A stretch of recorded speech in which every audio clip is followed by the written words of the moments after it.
Y así continuamos con un bloque más de Agronova.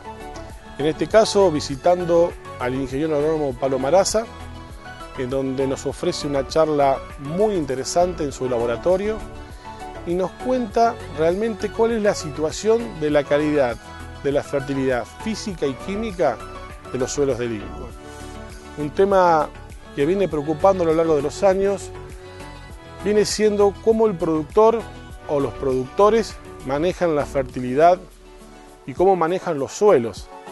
¿Sí? Muchas veces dejado de lado ante la rentabilidad. Manejar una muy buena fertilidad química, manejar y conocer la estructura química y física de nuestro suelo es fundamental para obtener la mayor productividad y manejar de manera sustentable la producción de nuestros suelos. Así que te ofrezco quedarte frente a la pantalla de Agronova y así vamos a la nota con el ingeniero Pablo Maraza.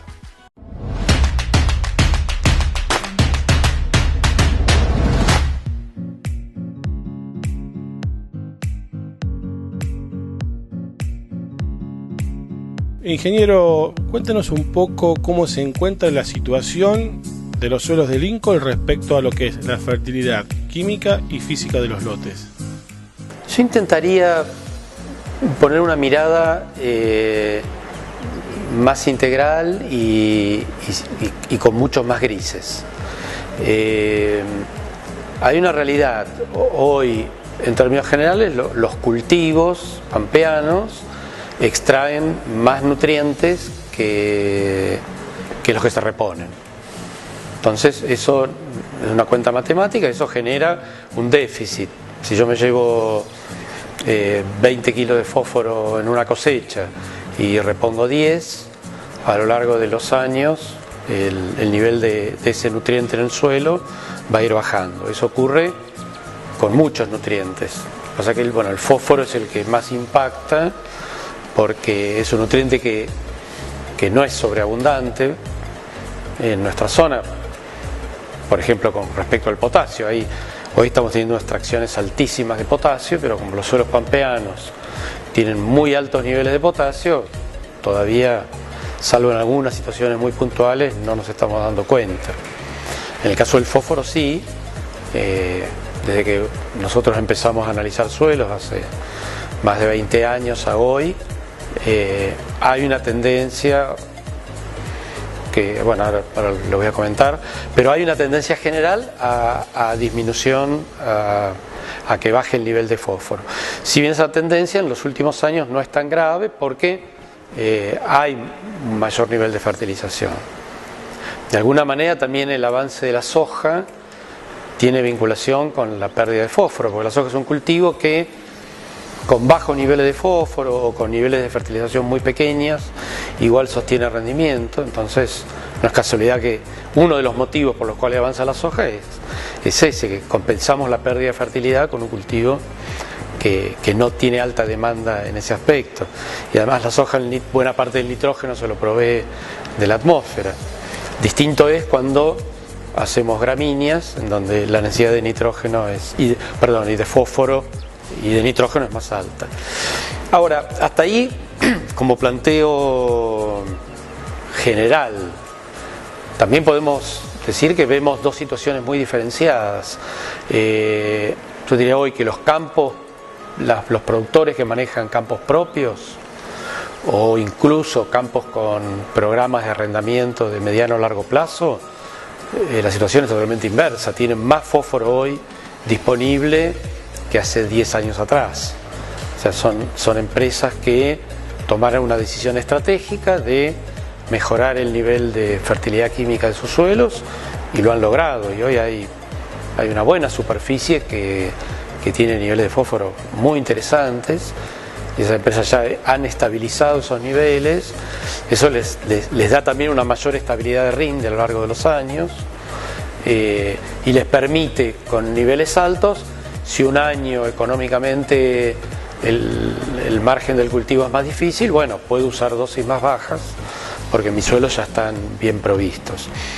Entonces ha habido como un fraccionamiento y Los campos que están bajo condición de arrendamiento anual, ahí sí. Entonces, pero digamos, no es un problema de conciencia o de decisión voluntaria, o sea, está muy claro. Si yo arriendo un campo todos los años y no tengo seguridad de que voy a estar el año próximo, y como el fósforo justamente es un elemento que no se utiliza solo en un año, voy a subfertilizar ese lote, voy a hacer más oleaginosas, más hojas que gramíneas.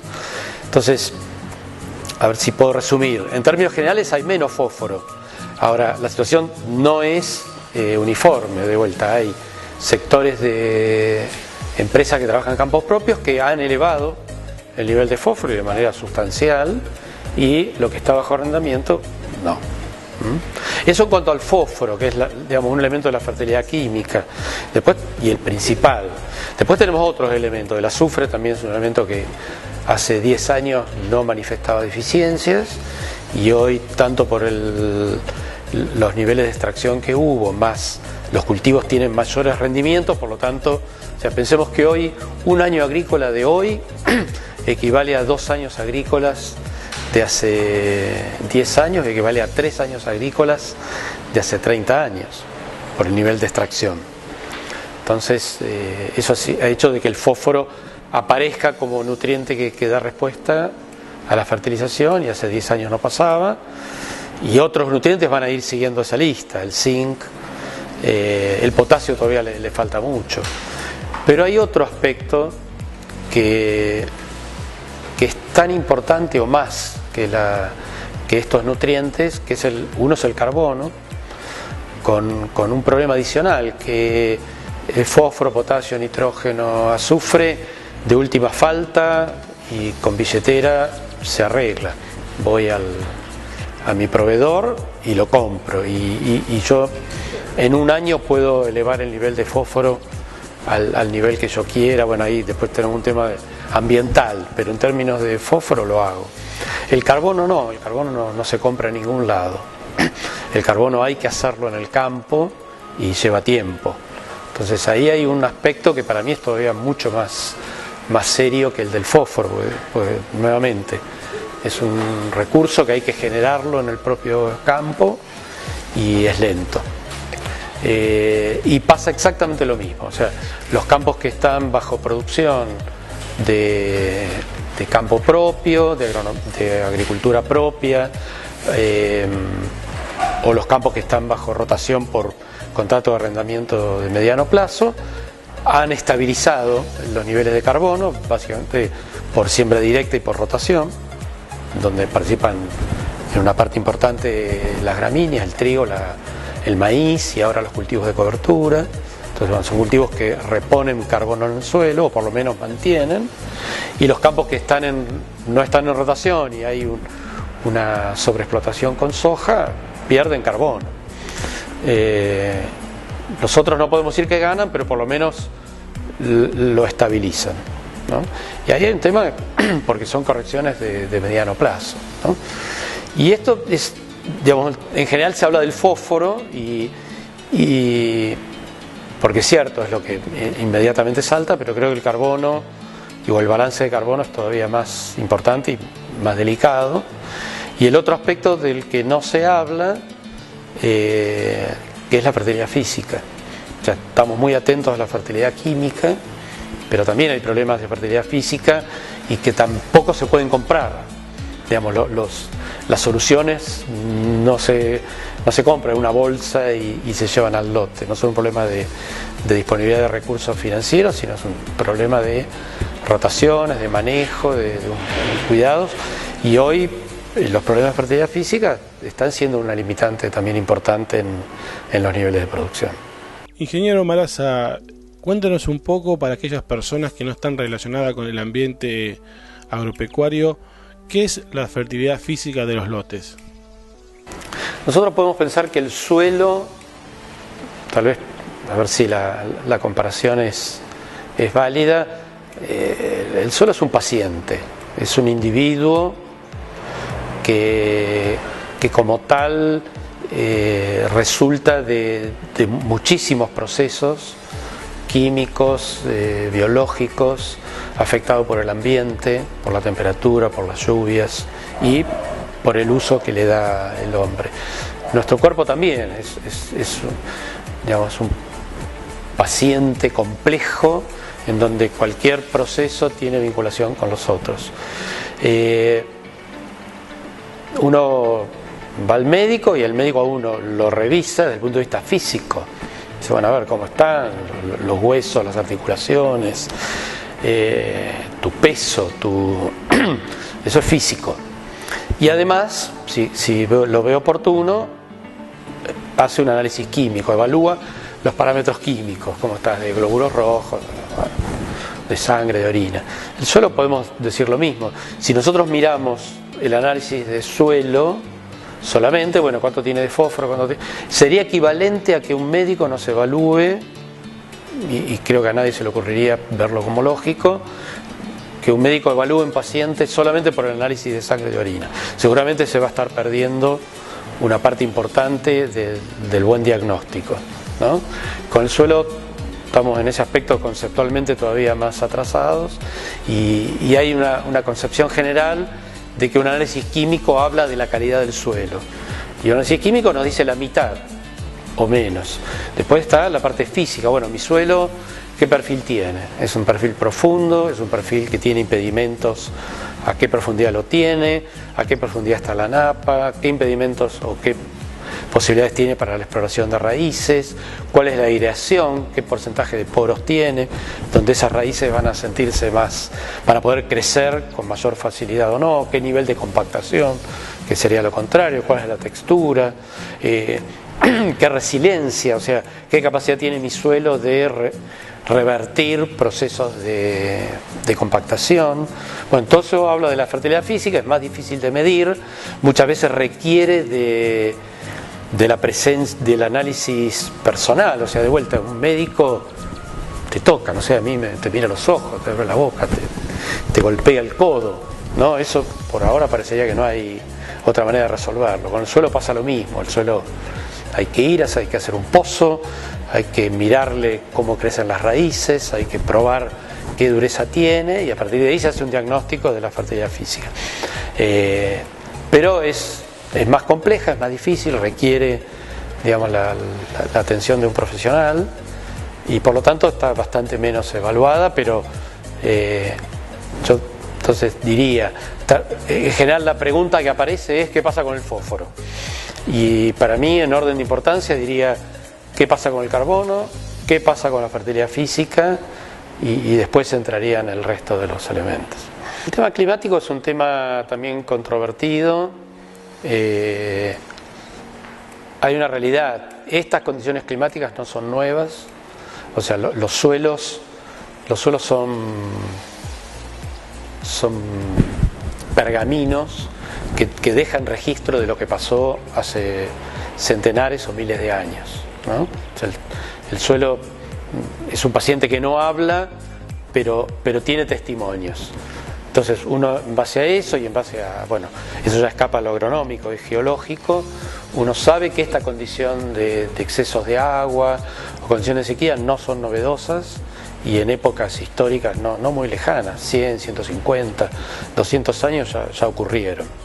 El debate ahora es si ahora están ocurriendo con mayor frecuencia o si este fenómeno se debe a la acción humana y al calentamiento. Este proceso de calentamiento corresponde a la acción humana o es también natural. Bueno, es un tema que no conozco. Pero lo que te quiero decir es que no es un fenómeno novedoso. Lo que sí es novedoso es el uso que estamos haciendo del suelo. O sea, no es lo mismo el impacto de una lluvia torrencial, como llueve ahora, 200 milímetros en una noche, sobre suelos que estaban con pasturas, con campos naturales, que tenían una capacidad de infiltración de agua muy elevada, a esa misma lluvia con suelos intensificados, con cultivos. No es lo mismo. Ustedes piensen que un campo natural como había aquí en la zona, o pasturas que ocupaban el 80% de la superficie hace 40 años, es un cultivo que evapora suelo todo el año, evapora agua todo el año, o sea, todo el año está mucho más en verano, menos en invierno, pero todo el año está extrayendo agua. Y eso nosotros lo reemplazamos por un cultivo que extrae agua durante 3 meses, durante 4, los otros meses del año no, entonces todo ese agua entra y se acumula. Entonces yo creería que más que digamos, hay un cambio de lluvias evidentemente de hace 30 años a esta parte, pero lo hubo antes también.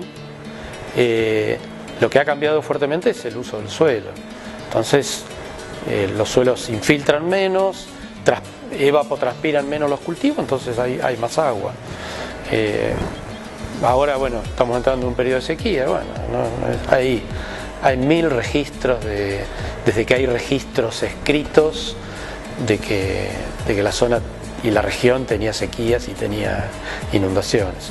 Y también, bueno, para terminar de redondear, hoy hay herramientas tecnológicas para poder atenuar los dos procesos, el proceso de sequía y de exceso de agua. Cuéntanos un poco qué aporte hace la tecnología en la resolución de toma de decisiones respecto al muestreo de suelo y a determinar cómo podemos trabajar en forma responsable sobre la fertilidad de los mismos. Hoy las posibilidades que nos dan desde hace 10, 15 años, la presencia de satélites, cada vez mayor cantidad de satélites, cada vez con mayor precisión, cada vez a menor costo, ya nos permite hacer un seguimiento de los lotes, hoy diría prácticamente semanal, con imágenes satelitales, y eso abrió todo un mundo nuevo de posibilidades tecnológicas. Respecto específicamente al conocimiento de suelos, bueno, uno hoy a partir de los satélites puede, o herramientas vinculadas, por ejemplo los mapas de cosecha, no los hace un satélite, pero sí los hace dirigido, digamos, posicionado a través de un satélite. Nos permite conocer mucho mejor la variabilidad espacial de nuestros lotes y a partir de detectar esas variabilidades operar con diferencia de insumos según la capacidad productiva, o sea, detectar en un suelo o en un lote o en un ambiente, este sitio tiene mayor potencial de producción, por lo tanto voy a hacer un uso más intensivo de insumos en ese sitio, voy a colocar más semilla, voy a usar más fertilizante o voy a regularlo, y sitios de menor potencial de producción donde seguramente voy a utilizar menos semilla y en términos generales, no siempre es así, pero en términos generales menos fertilizante. Eso tiene que ver con lo productivo, o sea, genera un uso más específico, más eficiente de los insumos, pero también en el mediano plazo, y creo que ahí es donde más va a ir pesando, tiene mucho peso en el aspecto ambiental, o sea, no utilizar, por ejemplo, fertilizante de más en sitios que no lo requieren, que sabemos que todo el fertilizante que se pone en exceso termina o en las napas o en los ríos, y eso es un problema que es creciente. Entonces, bueno, la agricultura de precisión nos permite, desde el punto de vista de la producción, el uso eficiente de recursos y de insumos, y desde el punto de vista del ambiente, el poder ubicar el producto, el insumo en el momento adecuado y en el sitio adecuado. Y respecto de, cierro, lo que decías vos, del muestreo de suelos, bueno, sí, esto ha cambiado. Antes íbamos a un lote ciegos y bueno, tomamos muestra donde nos parecía, bueno, un poco, esto me parece que es más alto, esto me parece que es más bajo, o mezclábamos todo. Hoy por suerte hay herramientas para poder evaluar el lote con anterioridad y generar muestras representativas de cada ambiente específico.